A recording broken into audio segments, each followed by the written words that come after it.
Hi, I'm Karen McGregor. I'm founder of Speaker Success Formula. I've had a very interesting path to being an entrepreneur. I started off as a teacher, and being a teacher, I've always been a teacher at heart, but I was really always driven as well by entrepreneurism. I just didn't know it at the time. And so I wasn't sure, how am I going to be an entrepreneur? What is this going to look like? I knew that I really wanted to speak. I didn't even know what I wanted to speak about. So that led me into a journey of writing a book about entrepreneurs because I wanted to learn about them. And I interviewed 37 people from across Canada about their success practices. That was my launch into speaking, and it was also my launch into knowing that entrepreneurism could be hard if I wasn't following some kind of system and structure. And when my husband and I found myself going through a divorce, I guess it's now over 11 years ago, I realized that the things that I was doing to build my business were not adding up to having a real sustainable business. It was more like a hobby. And so I remember thinking, well, if I could just get that one break, we all think, I just need a break and then everything will be good. Of course, that's faulty thinking. Because as we all know, well, maybe some of us don't, but for me, I thought that external things would allow me to be successful. But actually what it was internally, I had to say, I might be smart, I might have my master's in education, but I don't know how to build this business through speaking. And so I went out there and continued to do what I was doing, and surprise, surprise, get the same results.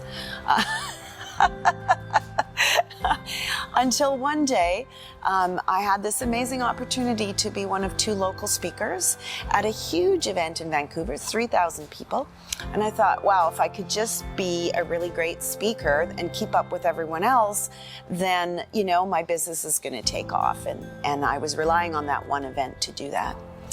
What I didn't know was that I needed to, as much time as I spent on the delivery of the talk, I really needed to look at how does the design of the talk help people to see that they might need what I have to offer.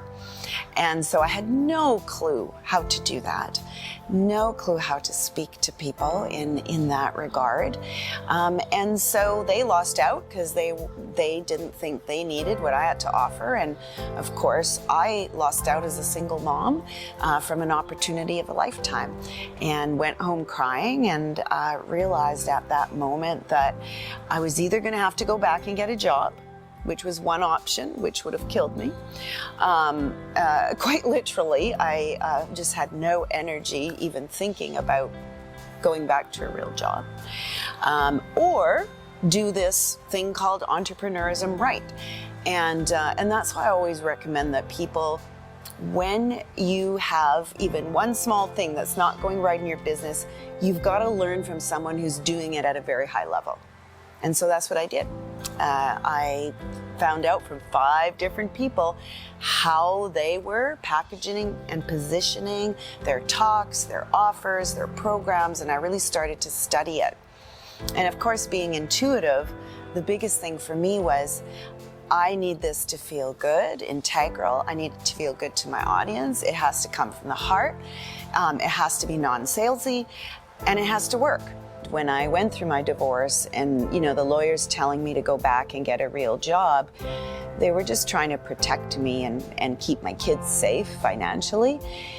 But what I realized from all of that struggle was that as long as I had the deep desire and listened to my soul's calling and combined it with systems that work and followed through on that, then I knew that there was going to be results. And of course, there were magnificent results. And that's why I'm so passionate for people to know, no matter what circumstance you're in. That was scary for me to not have what the lawyers considered a real job. But it is true that when you combine your deepest calling and the systems together, that's when things take off. That's how my whole speaker success formula started, was born.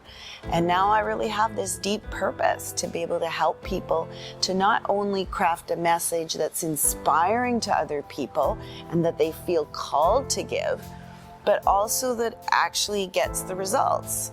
Because their clients are not going to learn and grow from a 60-minute talk substantially, right? There's no change. There might be insights, but there's no change. So the change comes when people buy your program, product, or service. And so that's another area that I'm really passionate about, is how to create that talk and offer in a way that monetizes.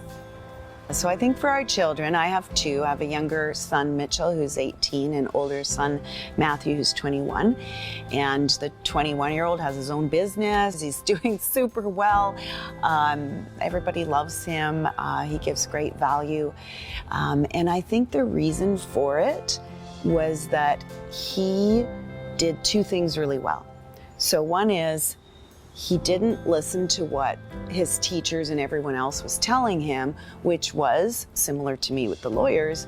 Just go to school, just do that. You're very smart. You got this 99% GPA, just do that. And he never felt it in his bones. And one day he came to me and said, Mom, I don't want to go to university. And that was for me just a little bit of a, is he going to be okay? What's going to happen to him? Giving our children the freedom, but allowing them to have a role model. And in this case, it was me, and then other role models now that he has. But those two things have to happen in order for, I think, children to really blossom. They need both freedom and role models. How I look at influence, first of all, is we can influence from a place of our deepest love, desire, passion to serve the world. It comes from a very pure place. The other aspect of influence, and I don't even call it influence, I just call it our fear, is when we want to control things or back away from them. So we're either moving forward, unfortunately, to try and grab something that we think we need in order to be happy, or we're moving away from it to escape pain, essentially. So there's two ways we can go.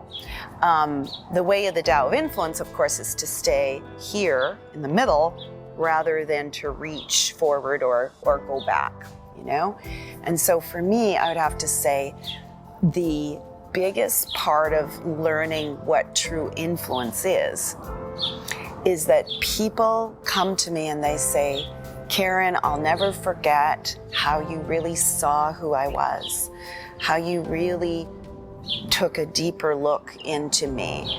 And that gave me the insight to continue on the path that I needed to go.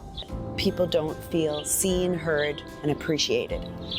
And I think that being able to see people on a deeper level requires us to have a healthy balance of our own power, where we're not leaning in too much trying to grab something, and we're not backing away. So we're centered, we're present to people, we're present to whatever it is that we're doing.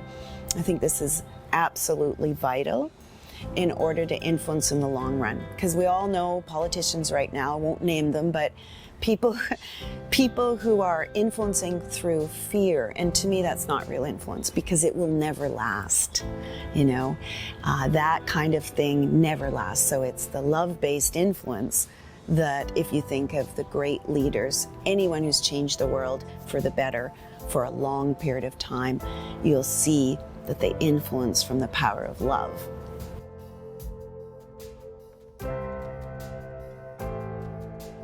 I spent the last 3 years talking about power, how we navigate our personal power. And I think that when we look at our dreams, we often either, like I said, we feel like we're chasing them and we're worried and anxious that we're not going to meet them, or we back away from them and we do all sorts of things like addiction, backing away, procrastination, withdrawal, not doing the things that we need to do in our business or in our personal life. So I would say That is the biggest thing. If you want to really get to your dreams and fulfill them, you've got to be aware, how is my personal power every single day showing up? And is this personal power based in fear of not getting what I want or getting something I don't want? Or is it based in love and service for humanity?